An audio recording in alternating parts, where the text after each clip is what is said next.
Bank of Baroda की side से एक बहुत बड़ी वैकेंसी आ रही है, उसके रिलेटेड हम बात करने वाले हैं। ये वैकेंसी क्लास 10th लेवल पे है। ओके, उसके रिलेटेड हम बात करने वाले हैं, ए टू जेड बात करने वाले हैं। कैसे आपको फॉर्म अप्लाई करना है, लास्ट डेट कब है, एग्ज़ाम कैसे होने वाला है, एग्ज़ाम पैटर्न कैसे आने वाला है, क्वेश्चन किस लेवल का पूछने वाला है, और आप इस फॉर्म को कैसे अप्लाई कर सकते हैं, ए टू जेड के बारे में बात करने वाले हैं। अगर आप हम मेरे चैनल पर न्यू हैं तो प्लीज़ चैनल को सब्सक्राइब करें, जिससे कि आपको लेटेस्ट अपडेट मिलते रहे। और लास्ट वीडियो लास्ट तक जरूर देखें, जिससे कि आपको कोई भी इम्पोर्टेंट अपडेट मिस ना हो। ओके, ये ना बीच में हो कि आपने बीच में वीडियो छोड़ के लास्ट में जाके देख लिया कैसे अप्लाई करते हैं, राइट, और बीच में आपने सारे डिटेल मिस कर दिया। कैसे इमेज डालना है, कैसे क्रॉप करना है, कैसे आपका इमेज का फॉर्मेट होना चाहिए, सिग्नेचर ब्लैक पेन से होना चाहिए, ब्लू पेन से होना चाहिए, डिक्लेरेशन है या नहीं है। तो ए टू जेड के बारे में जब तक आप पूरा फुल वीडियो नहीं देखोगे, तब तक आप हो सकता है कि अपने फॉर्म भरते टाइम बहुत सी गलतियां कर सकते हो। ओके, उसके बाद आपका पेनल्टी भी लग सकता है, फॉर्म अपनी गलती कर दिया तो 300 500। इससे अच्छा है कि आप पेनल्टी देने से अच्छा है कि आप पूरा वीडियो ही देख लो। हाँ, 2x करके देख लो, कोई दिक्कत नहीं है, लेकिन पूरा फुल वीडियो करके देखो, जिससे कि आपको टोटल क्लियर हो जाए, राइट। अब डायरेक्ट चलते हैं नोटिफिकेशन पे। यहाँ पे देख सकते हैं नोटिफिकेशन आ चुका है, और इम्पोर्टेंट पॉइंट जो भी है इस पर मैंने ऑलरेडी हाईलाइट कर लिया है, और आपका अप्लाई करने का भी आ चुका है। अगर आप न्यू स्टूडेंट हैं तो कैसे आपको रजिस्टर करना है, ए टू जेड के बारे में बात करने वाले हैं हम। तो स्टेप बाय स्टेप हम बात करने वाले हैं, राइट। पहले हम चलते हैं नोटिफिकेशन के बारे में, उसके रिलेटेड हम बात कर लेते हैं आपसे। यहाँ पे देख सकते हैं नोटिफिकेशन किसके रिलेटेड आया हुआ है। बात किया जाए यहाँ पे नोटिफिकेशन के रिलेटेड, तो यहाँ पे ऑफिस असिस्टेंट प्यून की भर्ती आई हुई है। ओके, अब बात कर लेते हैं स्टार्ट डेट। कल से ही स्टार्ट हो गया है, 3/5 को ये स्टार्ट हो चुका है। लास्ट अप्लीकेशन और फी पेमेंट की बात किया जाए, 23/5 को ये ख़त्म हो जाएगा। ओके, 23/5 को इसका नोटिफिकेशन ओवर हो जाएगा। अब बात किया जाए टोटल वैकेंसी के बारे में, तो इन्होंने टोटल वैकेंसी 500 वैकेंसी दे रखा है, राइट। 500 वैकेंसी दे रखा है, और मैंने इंपॉर्टेंट स्टेट के बारे में यहाँ बता रखा है कि कहाँ कहाँ पर ज़्यादा वैकेंसी है। फर्स्ट में देखिए जाए तो उत्तर प्रदेश में है, उसके बाद बात किया जाए गुजरात में है, राजस्थान में है, महाराष्ट्र में है, कर्नाटका में है, बिहार में है। ओके, इन स्टेटों में ज़्यादा से ज़्यादा वैकेंसी है। 83 वैकेंसी आपको उत्तर प्रदेश में है, गुजरात में 80 वैकेंसी है, महाराष्ट्र में 29 वैकेंसी है, कर्नाटका में 31 वैकेंसी है, राजस्थान में 46 वैकेंसी है, बिहार में 23 वैकेंसी है, आंध्र प्रदेश में 22 वैकेंसी है। ओके, अब बात कर लेते हैं कैटेगरीज वाइज किसमें सबसे ज़्यादा वैकेंसी। कैटेगरी वाइज की बात किया जाए, सबसे ज़्यादा वैकेंसी आपको देखने को मिलेगा 252 वैकेंसी जो दिया गया है वो यूआर के अंडर आता है। ओके, जो भी स्टूडेंट यूआर के अंडर है उनके लिए बहुत ज़्यादा वैकेंसी दिया गया है, 252 वैकेंसी। अब बात कर लेते हैं कि आपका क्वालिफिकेशन क्या होगा, एज क्या होने वाला है। ओके, उसके रिलेटेड हम बात कर लेते हैं। एज आपका मिनिमम 18 साल से लेकर 26 साल मैक्सिमम होने वाला है।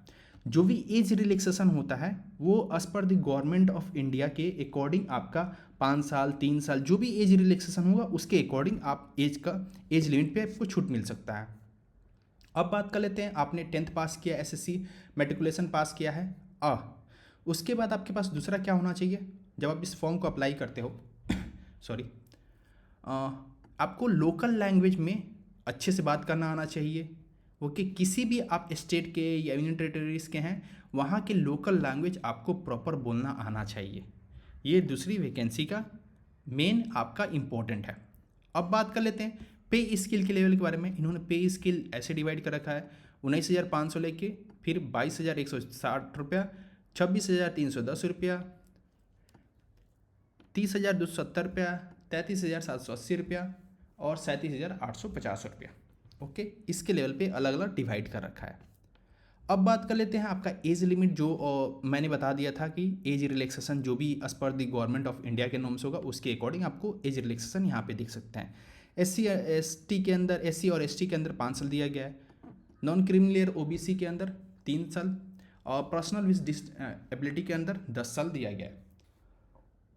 सॉरी, एक्स सर्विस मैन के अंदर फोर्स डिफेंस फोर्सेस प्लस 3 साल, 8 साल डिसेबिलिटी के लिए, और वे रीमैरिड के लिए 35 ईयर्स, और जनरल के लिए EWS के लिए 38 साल, OBC के लिए 40 साल और SC सॉरी, ओबीसी के लिए 38 साल और SC ST के लिए 40 साल यहाँ पे इन्होंने मेंशन कर रखा है। ओके, अब बात कर लेते हैं यहाँ पे कि आपका एग्ज़ाम का पैटर्न और एग्ज़ाम कैसे होने वाला है, उसके रिलेटेड हम बात कर लेते हैं। तो इन्होंने ऑलरेडी यहाँ पे बता रखा है कि एक और पॉइंट ये यहाँ पे है कि अगर आप फॉर्म फिलअप कर रहे हो, राइट, तो अगर आपका परसेंटेज आया है 59.99, तो इसको ट्रीटेड लेस देन इतना 60% आपको ट्रीट किया जाएगा। ओके, आप इतना ट्रीट कर सकते हो। ओके, और जैसे कि 54.99 दिया गया तो 55 आप ट्रीट कर सकते हो। ओके, इन्होंने बता रखा है। अब बात कर लेते हैं क्रेडिट हिस्ट्री। सॉरी, यहाँ पे इन्होंने क्रेडिट हिस्ट्री दे रखा है। जैसे कि आपको बताया जाए, यहाँ पे ऑलरेडी इन्होंने एक क्रेडिट हिस्ट्री दे रखा है, जैसे कि आपका क्रेडिट कार्ड का हिस्ट्री होता है ना, उसके रिलेटेड यहाँ पे हिस्ट्री एक दे रखा है। इन्होंने बता रखा है कि आपका क्रेडिट हिस्ट्री जब आप फॉर्म अप्लाई करते हो तो उस टाइम आपका 650 आपका एटलीस्ट होना चाहिए। अगर आप क्रेडिट हिस्ट्री 650 से कम होता है, CIBIL स्कोर 650 से कम होता है, तो आपका ये form not required for procedure of CB, आप ये अप्लाई नहीं कर सकते। Candidates with no bank account shall not be required to proceed the CIBICL status. CIBICL इसके score requirement is not pre condition to apply.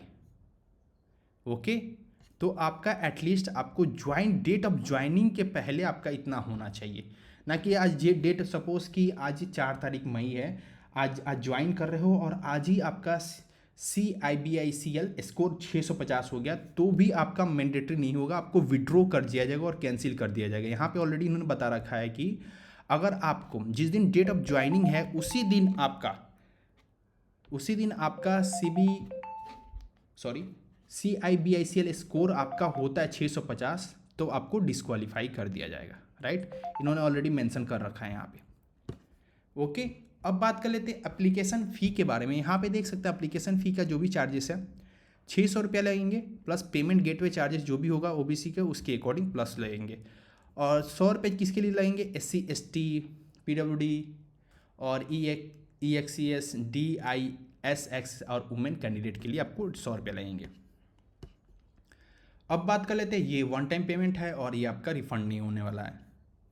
Provision period के बारे में बात कर लिया जाए यहाँ पे, तो 6 मंथ का प्रोविज़न पीरियड इन्होंने दे रखा है। सिलेक्शन प्रोसीजर के बारे में बात किया जाए तो सबसे पहले आपका ऑनलाइन टेस्ट होने वाला है, जो भी आपका लोकल लैंग्वेज होगा उसके अकॉर्डिंग पेपर भी आएगा, जो भी है उसके अकॉर्डिंग आपका ऑनलाइन एग्ज़ाम होने वाला है।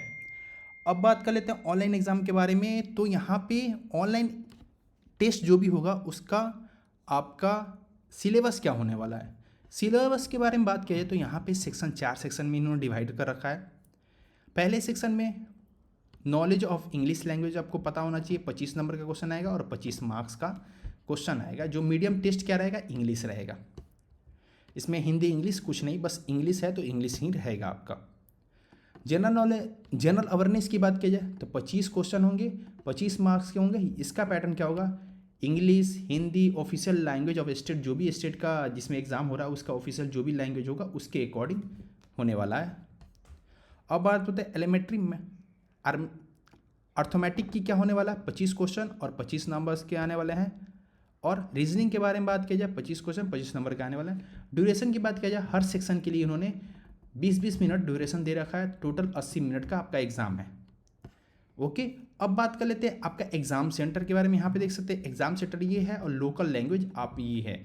सपोज़ मैं बताता हूँ, अगर आप असम के निवासी हैं और आपने अपना वैकेंसी बिहार में डाल दिया, तो ये जो क्वेश्चन पेपर आपका जो आएगा इंग्लिश, हिंदी और उर्दू के बेसिस पे आएगा, ना कि आपके असमी लैंग्वेज और बोडी जो आपका लैंग्वेज है और बंगाली जो भी आपका लैंग्वेज है वहाँ का, उसके अकॉर्डिंग आपका क्वेश्चन पेपर नहीं आएगा। तो राइट, तो आप इतना गलती ना करें कि आपको जो बेनिफिट होने वाला है वो भी आपको बेनिफिट ना मिले।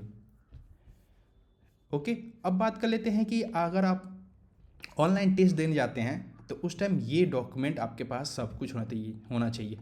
Video call letter for respective date and session for examination के बारे में आइडेंटिटी प्रूफ आपके पास होना चाहिए और 1 एडिशनल फोटोग्राफ होना चाहिए। एज पर दी अपलोड, जो आपने अपलोड किया है उसके फोटोग्राफ आपका होना चाहिए।